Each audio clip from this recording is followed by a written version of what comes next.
France Culture, Olivia Gesbert, bienvenue au club.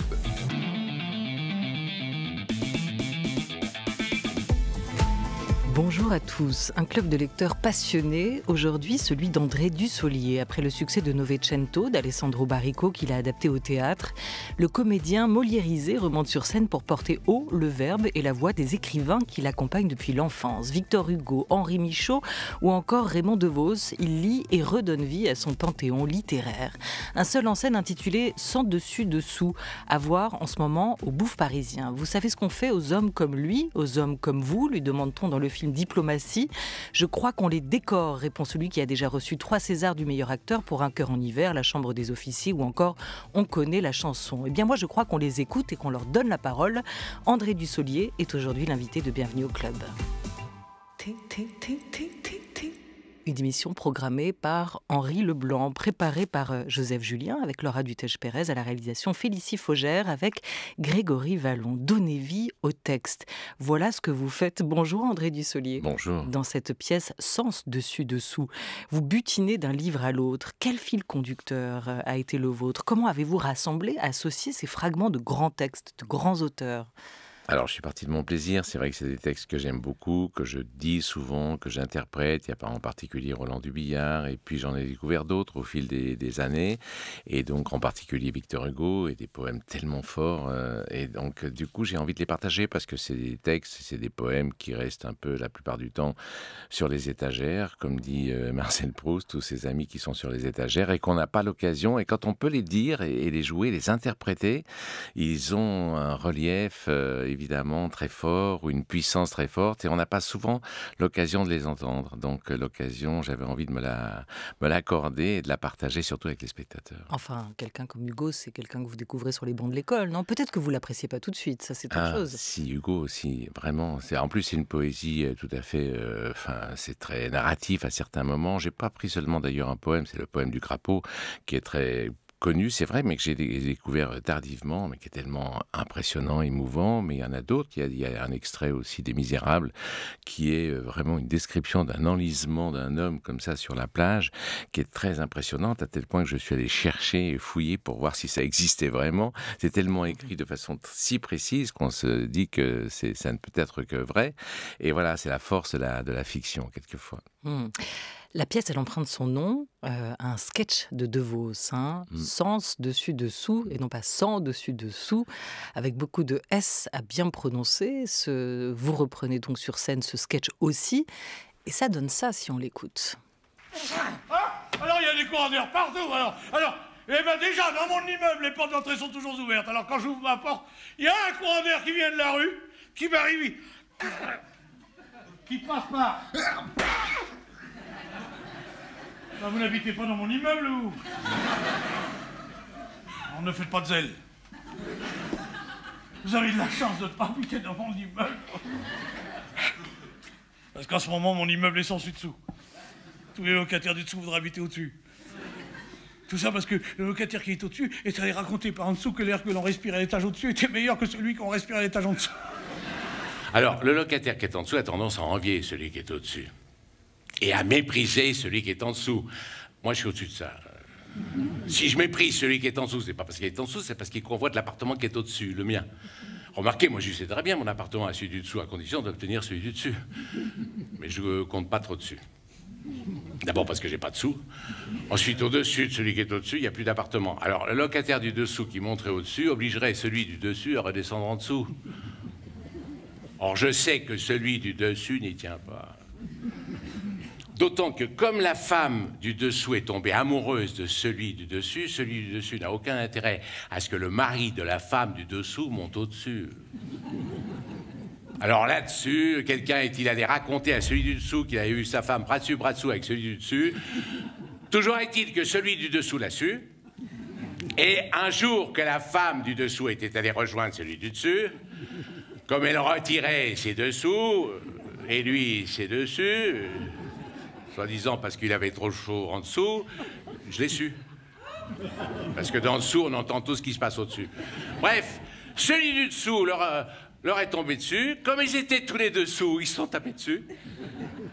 Finalement, c'est celui du dessous qui a eu le dessus. On a presque tout compris, André Dussolier. C'est un peu comme piano-panier, vous arrivez à le dire plusieurs fois rapidement. Piano, panier, ah oui, c'est trop tôt. Pas facile de ne pas s'en mêler les pinceaux avec tous ces S, ces sens dessus, dessous, dessus, dessous. Comment vous faites dans ces moments-là? Vous accrochez au sens ou au contraire à la musique des mots? Ah, au sens d'abord. Je pense que c'est le sens. C'est tellement bien écrit par Raymond DeVos. C'est parce qu'en général, on a beaucoup de scrupules. On ne va pas sur le terrain de Raymond DeVos. C'est à la fois, on l'a entendu juste au début, à la fois l'auteur et l'interprète. Et ça fait une seule personne. On n'ose pas y toucher en général. Mais c'est tellement bien écrit, sans dessus-dessous, qu'on peut se l'approprier et le restituer sa force. Donc c'est le sens d'abord qui est prioritaire. Et puis c'est ça qui amuse les gens. C'est le jeu avec les mots aussi, mais c'est d'abord le sens, quoi. Il ne faut pas s'y perdre, en effet. Mais voilà, le sens peut parfois aussi partir en sans dessus-dessous. On peut perdre aussi le sens. Oui, et c'est un peu ce qui se passe dans ce spectacle, puisqu'en effet, j'ai emprunté ce titre à Raymond DeVos parce que c'est un peu au fil de mes plaisirs, de mes goûts, et de passer d'une époque à l'autre, d'un genre à l'autre. Voilà, de Victor Hugo à Roland Dubillard, et j'aime beaucoup les choses drôles, et puis absurdes aussi. Donc voilà, c'est la liberté d'un homme. C'est comme si je jouais d'ailleurs plusieurs petites pièces de théâtre qui se succédaient et comme des petits monologues, poèmes ou monologues ou textes en prose, et on a l'impression de voyager comme ça et de pouvoir être surpris à chaque moment. Mais d'ailleurs, DeVos, cette liberté, il l'offre à tout un chacun, puisque typiquement ce sketch, il a été publié aussi dans un recueil de plus de 70 sketchs dans les années 70, qui alternent des monologues, des dialogues aussi, et il laissait à chacun la liberté de se les approprier. Et on voit bien la différence entre vous deux, dans la manière de le dire sur scène, entre deux époques aussi peut-être, parce qu'il y avait la diction des années 70, celle d'aujourd'hui, et puis celle de deux personnalités, de deux hommes. Vous faites très attention à ne pas tomber dans un mimétisme, à essayer de trouver votre propre personnalité entre chaque mot. Oui. Oui, quand on prend un texte, c'est vraiment parce qu'on le sent et qu'on a envie de le faire à sa façon, comme on a envie de l'interpréter, quoi. C'est ça le propre d'une interprétation. Mais c'est quoi l'interprétation, justement ? De s'approprier un texte et justement, un jour, vous savez, je vais vous citer un exemple, les ingénieurs formidables de l'IRCAM me disent: vous avez enregistré Le Petit Chaperon Rouge. J'ai dit: non, jamais. Si, venez écouter l'IRCAM qui se trouve près de Beaubourg, et ils me font entendre en effet Le Petit Chaperon Rouge avec ma voix. C'est incroyable. Donc, ils avaient pris des phonèmes, enfin d'enregistrements de Proust, et c'était bien la voix, en effet, je la reconnaissais bien. Sauf que j'ai dit: écoutez, ok, très bien, bravo, félicitations. Maintenant, je vais l'interpréter et je vais prendre ma revanche sur la machine. Et donc, la machine ne pouvait restituer la voix, mais pas une interprétation, justement. Ouais, vous êtes un homme de radio aussi, André Dussolier. Vous avez beaucoup enregistré pour la radio. Pourquoi c'est une expérience singulière ? Parce que la radio, d'abord, premièrement, j'écoutais beaucoup la radio quand j'étais jeune. La télévision n'est venue dans ma famille que lorsque j'avais 13 ans. Et donc, la radio, c'était extraordinaire. Bon, je ne vais pas répéter, c'est ce que je répète sans arrêt à propos de ce qu'a dit Orson Welles, qui lui a fait croire aux États-Unis et aux Américains que les Martiens avaient débarqué. Et donc, il disait, la radio a ceci de supérieur au cinéma, c'est qu'à la radio, l'écran est plus large. Et c'est vrai qu'en écoutant les gens à la radio, avec une voix, on imagine qui ils sont. On voit un univers, un monde se présenter.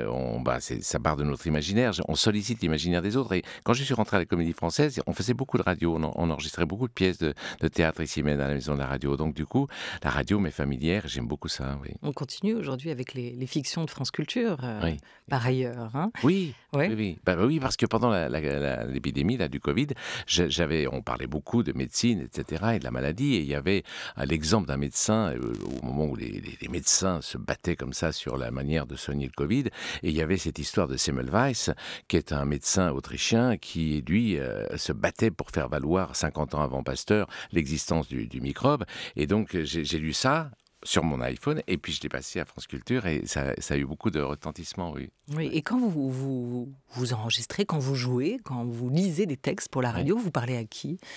Ah ben, on parle à celui qui écoute, celui qui est là, celui à qui on fait confiance pour entendre.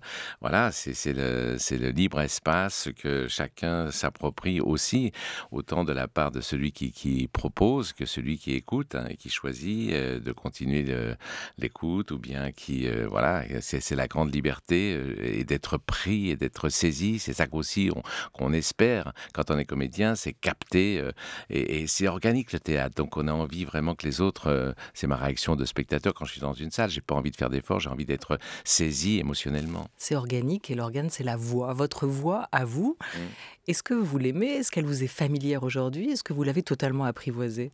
Je la connais pas. Franchement, Vous ne la connaissez pas? non, je la connais pas. Ah Je ouais. sais pas trop. Je parle avec la voix. C'est vraiment, ça raconte la vie de quelqu'un. Ça raconte quelqu'un aussi. Elle évolue au fil des ans. Elle raconte un peu tout ce que vous avez pu vivre, je pense. Et puis la voix, j'ai joué Novecento. Vous y avez fait allusion tout à l'heure avec des musiciens qui disaient, mais la voix, c'est comme un instrument de musique aussi, puisque eux, ils jouaient de leur instrument.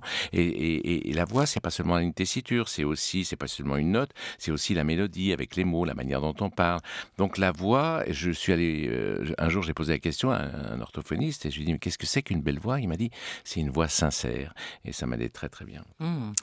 Votre voix, vous ne la connaissez pas, mais tout le monde la connaît. Et il trouve cette sincérité, probablement, celle d'avoir le sentiment d'être avec André Dussolier. Alors, vous êtes seul en scène pour cette pièce intitulée Sans dessus dessous. Vous l'étiez déjà dans Monstre sacré, sacré monstre. Vous l'étiez aussi dans Novecento, que vous avez joué avec un succès immense d'Alessandro Baricco, mais qui était une adaptation donc de ce texte à lui. Dans cette pièce-là, dans ce seul en scène, vous reprenez, on le disait, des extraits, des moments choisis, des poèmes, de textes d'autres auteurs. Pourquoi seul en scène? Qu'est-ce qu'il y a dans ce mot seul pour vous, André Dussolier? Ben, le goût pour la solitude que Vous j'ai n'aimez toujours... pas les autres, en fait. Ah, si, j'adore partager, j'adore d'abord en plus seul en scène, mais avec tout le monde dans la salle. Et c'est très beau d'être d'être avec des personnes qui sont là et qui vivent dans le silence, dans l'écoute ou dans le rire, ce qu'on est en train de vivre sur scène. Non, seul peut-être parce qu'à un moment donné, on voit dans le cinéma des comédiens qui font leurs films, ou bien des comédiens en effet qui font des seuls en scène, il y en a pas mal aussi. C'est parce que peut-être on a l'impression qu'on est maître un peu de ce qu'on va faire de A jusqu'à Z, c'est-à-dire dans le choix, dans la manière de composer le spectacle, dans la manière de l'interpréter. Voilà, on le fait pas tout seul, on le fait avec des équipiers et des formidables, comme c'est le cas là, puisque je voulais quand même je voulais profiter un peu de l'image qui intervient là dans ce spectacle pour illustrer les décors successifs qu'on voit, donc qui retracent une période ou une autre. Alors Sébastien Misermont, qui est un as de la vidéo, m'aide aussi beaucoup dans ce cas-là. Mais non, seul en scène est très accompagné quand même, et puis seul en scène pour la liberté que ça représente. Oui, parce que la solitude est une fausse solitude. Vous le disiez avec les équipes qui travaillent avec vous sur ce spectacle, mais aussi avec le public, oui, avec lequel vous tissez un fil. Et on ressent en vous, dans vos manières, dans votre manière, et vos manières d'ailleurs, de parler ces textes, de les faire vivre à voix haute, que vous avez cette envie de transmettre, qui est vraiment au cœur de tout, oui, de tisser ce lien, ce fil avec le public. Elle vous vient d'où, ce côté passeur? Elle me vient... cette envie. L'envie, c'est vrai, peut-être parce que ça me vient, alors pour répondre en plusieurs étapes, mais la première, c'est de dire que tout d'un coup, quand j'ai découvert le théâtre, j'avais 10 ans, c'était grâce à un professeur qui nous a emmenés voir une pièce de théâtre, j'avais l'impression que tout d'un coup, c'était un hiver de grande liberté, où on pouvait, grâce aux auteurs, dire des choses qu'on ne disait pas chez soi, montrer des sentiments qu'on n'avait pas le droit forcément de montrer ou d'exprimer. Donc il y avait un espace de liberté, la possibilité de vivre, peut-être superficiellement, mais enfin, des vies beaucoup plus riches, beaucoup plus intenses, parce que quand on joue c'est la vie conjugale de Bergman avec Nicole Garcia, comme ça m'est arrivé, tout d'un coup on dit des choses sur la vie de couple que voilà ne sont pas dites à haute voix devant tout le monde. Donc là c'était formidable. Donc c'est ça qui a été d'abord la découverte, la possibilité de partager et de vivre avec d'autres. Et puis après, je sais plus quelle était l'idée que j'avais en tête et que je voulais exprimer. Oui, cette envie du partage, d'où elle venait, du fait que vous-même vous avez été à un moment le récipiendaire, le bénéficiaire de ce partage, que le théâtre a été peut-être votre porte d'entrée, si je vous comprends bien, vers les grands textes et vers les livres. Oui. Parce que les livres, je les suivais, je les lisais un peu comme un élève sage à l'école, un peu par obligation, et donc on ne les lit pas, on ne les découvre pas avec toute l'intensité qu'on peut avoir quand on y va vraiment, quand on va vers un livre et qu'on découvre les choses par soi-même. J'aime beaucoup les autodidactes que j'ai rencontrés dans ma vie parce que j'avais l'impression qu'à chaque fois qu'ils découvraient un texte, ils l'avaient fait sans obligation, mais avec le plaisir comme guide. Et donc, c'est un peu là ce qui se passe dans ce spectacle. Ouais, j'ai envie de partager ces textes-là. Puis voilà, c'était la deuxième chose que je voulais dire, c'est-à-dire que les mots, c'est un pouvoir extraordinaire. Je le vois, j'y étais sensible dès mon enfance, où je voyais dans le petit village où j'habitais qu'il y avait des gens qui n'avaient pas les mots, et ça ne fait que perdurer maintenant, où il y a ce fossé énorme entre ceux qui ont les mots et ceux qui ne les ont pas, et le pouvoir que ça donne. Et j'ai envie de faire entendre ça, quoi, à la fois des belles histoires et à la fois aussi la forme qui fait que c'est beau à entendre. C'est rare qu'on puisse faire passer ce goût-là, ce plaisir-là. Voilà, on peut aimer avec des mots, on peut séduire avec des mots. Ça, Cyrano de Bergerac, d'Edmond Rostand, nous l'a appris. Mais c'est aussi l'abbé de Laténian qui nous le rappelle avec vous sur scène, parce que vous êtes aussi allé chercher des auteurs moins connus, des auteurs un peu disparus, avec le mot et la chose. Qu'est-ce qu'il dit du pouvoir des mots, cet abbé de Laténian, à qui l'on doit j'ai du bon tabac, hein. J'ai du bon tabac dans ma tabatière, c'est ça. Oui, j'ai du bon tabac, tu n'en auras pas. Il avait hérité de cette charge, il était abbé, mais enfin il n'avait aucune vocation religieuse, et donc il écrivait pas mal de textes. Et alors en effet, il y a ce poème-là qui commence par « Madame, quel est votre mot ?» Et sur le mot et sur la chose, on vous a dit souvent le mot, on vous a fait souvent la chose. Ainsi de la chose et du mot, vous pouvez dire quelque chose, et je gagerais que le mot vous plaît beaucoup moins que la chose. Bon, là j'arrête le poème, mais il joue avec le mot et la chose. Mais on dirait que le texte, qui a pourtant été écrit en 1751, a été écrit aujourd'hui ou hier. Donc il y a une modernité tout d'un coup qu'on découvre chez certains auteurs, et on est perdu un peu dans les dates que je vais d'ailleurs montrer et afficher à l'écran pour qu'on voit qui a écrit quoi et à quel moment, parce que vraiment c'est fou que la qualité fait qu'on oublie le moment, la date et l'auteur, quoi. On se balade au milieu de gens de talent. On écoute un autre extrait tout de suite de Sans, dessus, dessous, seul en scène de notre invité André Dussolier. La dernière fois que j'ai vu une pièce de théâtre, c'était au Gala de l'Union. Non, au Théâtre Français, au Palais de Chaillot. Au Théâtre Français ou au Palais de Chaillot, je ne sais pas, en tout cas c'était rudement bien joué. Une tragédie, c'était de Racine. Non, de Corneille. De Racine ou de Corneille, je ne sais plus, en tout cas c'était rudement beau. Beau et émouvant, surtout on était ému. J'étais avec ma femme. Je sais plus, tellement c'était beau, tellement on était ému. Ma femme surtout était émue. D'ailleurs, je dis ça, c'est des suppositions. Ma femme, je ne l'ai pas revue depuis. Elle a dû rester au théâtre, tellement elle était émue. Sur son strapontin, moi, je peux dire que je suis sorti du théâtre parce que je suis ici, n'est-ce pas? Mais comment ça s'est fait, je ne peux pas vous le dire. J'ai dû suivre la foule en somnambule. Je ne me suis réveillé que le lendemain, chez Paulette. C'était tellement beau. Le début, surtout, on était sous le charme. C'était... Parce que, après, vous savez, les vers, on est tellement sous le charme quand ils sont beaux qu'au bout d'un moment, on a tendance à s'assoupir. Je vais essayer de vous réciter quelques vers du début, peut-être que vous reconnaîtrez. Alors, le rideau s'ouvre. Ça représente quelque chose d'abstrait dans les blancs et noirs, avec une touche de rouge, et les voilà qui entrent. Crac, crac, crac, ça c'est leurs chaussures qui font ça. Crac, crac, tenez-vous bien, ils vont se mettre à causer. Voilà, extrait d'une tragédie classique de Roland Dubillard, écrit pour la radio en 1953, publié en 1976. La mémoire, c'est un sacré truc, pas simplement pour un spectateur, aussi pour un comédien, André Dussolier. Vous n'avez jamais eu peur de flancher, de la perdre, votre mémoire, partiellement ou totalement ? Ah, il faut foncer, hein. Il ne faut pas y penser, parce que si on pense à ça, on s'arrête, et alors là, on se pose des questions et elle ne répond pas à votre volonté, la mémoire.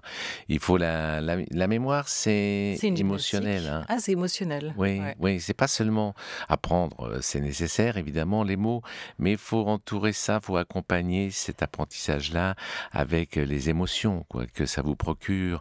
Comme ça va, on va d'image en image, d'émotion en émotion, et c'est comme ça que la mémoire n'est pas simplement celle des mots. J'aime beaucoup ce moment où vous vous tournez vers le souffleur, parce que justement la mémoire, vous l'avez perdue, Oui.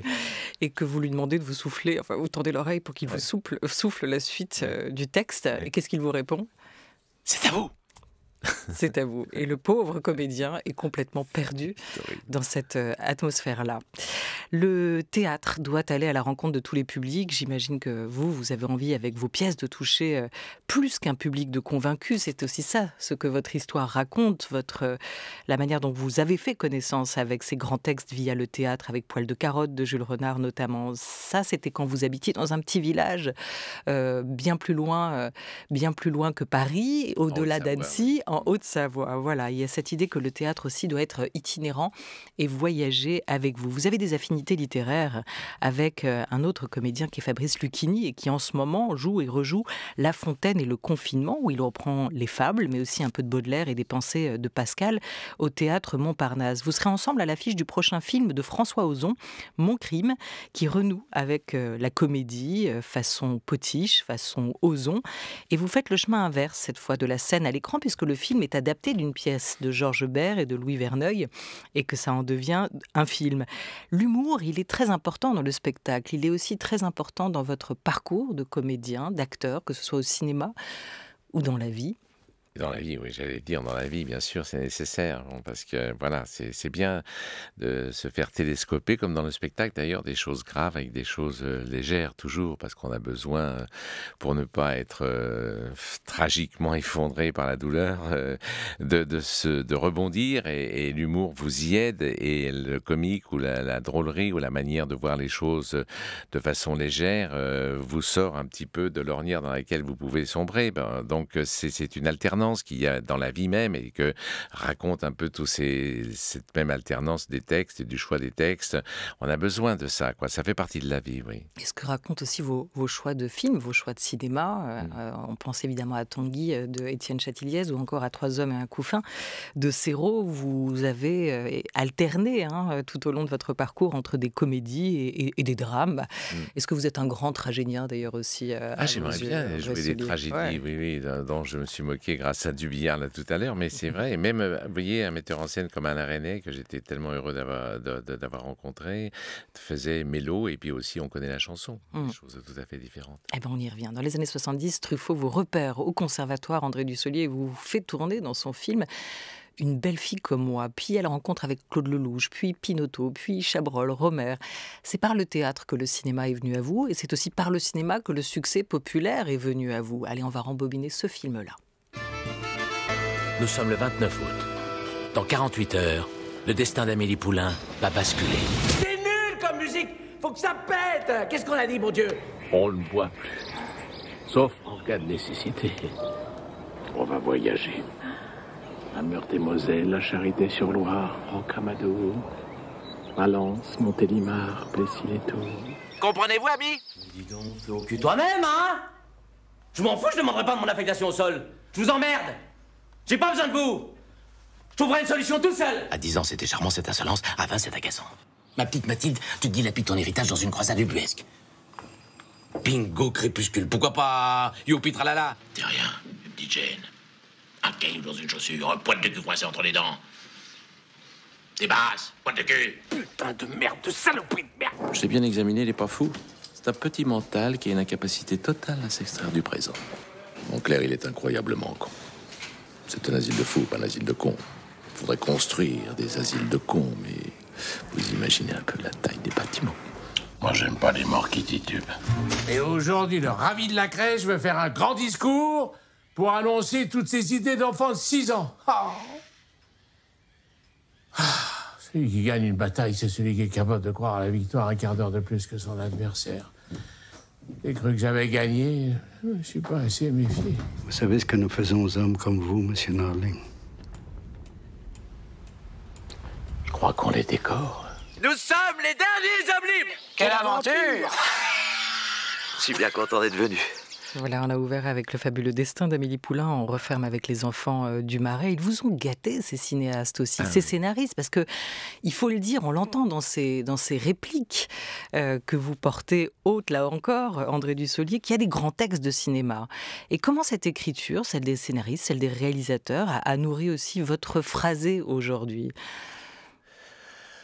D'abord, félicitations au monteur. Hein. Franchement, là, j'ai redécouvert tout un parcours grâce au son, grâce aux voix différentes, grâce aux personnages différents. Le cinéma, oui. Et c'était pas sans dessus-dessous. Merci, Félicie Fougère. Oui, c'était magnifique. Mais non, les auteurs, le cinéma, oui, tout a une influence, y compris le cinéma, sur l'écriture théâtrale. Le cinéma, c'est beaucoup plus elliptique, c'est beaucoup plus concis. Alors, voilà, je trouve que le cinéma a enrichi aussi l'écriture théâtrale, et même si le cinéma, en effet, vous y avez fait allusion, c'est beaucoup inspiré avec René, avec d'autres, avec du théâtre. Appris, voilà, on a un patrimoine, finalement, c'est assez poreux, les cloisons, quoi. Ça fonctionne et l'un nourrit l'autre, quoi. Oui, et ça, vous avez raison de citer Alain Resnais, parce que c'était une de ses marques de fabrique, ce mariage extrêmement réussi entre la littérature et le cinéma.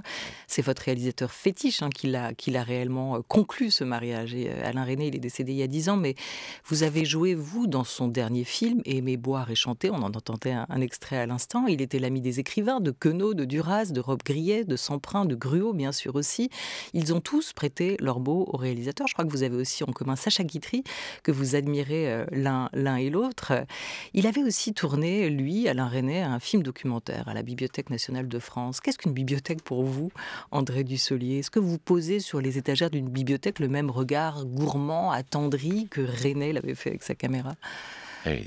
Ça, une bibliothèque, c'est vraiment, j'aimerais bien, c'est extraordinaire, oui, c'est ce que dit Proust, tous ces amis qui sont sur les étagères, qu'on peut aller rencontrer et re-rencontrer d'ailleurs encore. Je pense que la lecture qu'on peut faire de Madame Bovary va changer avec le temps, ou d'autres textes, ou d'autres pièces de théâtre, donc c'est des trésors qui sont là, à portée de main, et qu'on ne consulte pas assez souvent, peut-être bien. C'est pour ça, alors pardon d'y revenir, mais j'ai l'impression qu'avec ce spectacle-là, je peux faire entendre des choses qui sont un peu cachées au milieu des livres et qu'on n'entend pas forcément souvent parce qu'ils sont pris à l'intérieur de romans ou parce qu'ils sont dans des recueils de poèmes, et tout d'un coup, ils existent. Je les fais exister parce que pour eux-mêmes, alors qu'ils sont un petit peu absents, oubliés, et que c'est bon de les ressusciter. Voilà, vous nous ouvrez les portes de votre bibliothèque. Dernière question, en 83, vous êtes Raoul dans La vie est un roman, d'Alain Resnais. Et votre vie à vous, est-ce que vous avez réussi à en faire un roman, et est-ce que vous allez enfin l'écrire, ce roman de votre vie? Je l'écris en travaillant et en faisant des choses. Ma vie réelle aussi existe et elle est importante pour un comédien. On a la fiction, bien sûr, on peut s'y échapper, mais en même temps, on a toujours besoin de revenir à la réalité, à la vie de ses proches. Et donc, c'est toujours un bonheur d'aller de l'un à l'autre. Mais dire oui, écrire, c'est pas votre truc? Écrire, non. Quand on consulte, il y avait une très jolie formule qu'avait dit Jean Rochefort. On lui dit, vous écrivez, vous avez écrit, et il avait répondu oui, mais je me suis relu. Et donc voilà, c'était une manière de raconter un peu l'hommage qu'on rend aux grands auteurs. Merci 1000 fois, André Dussolier, d'être venu nous voir pour cet entretien de Bienvenue au Club. Sans dessus dessous est à voir en ce moment au Bouffe Parisien. C'est donc à Paris, comme son nom l'indique, mais bientôt en tournée aussi. Merci. Merci à vous. Merci.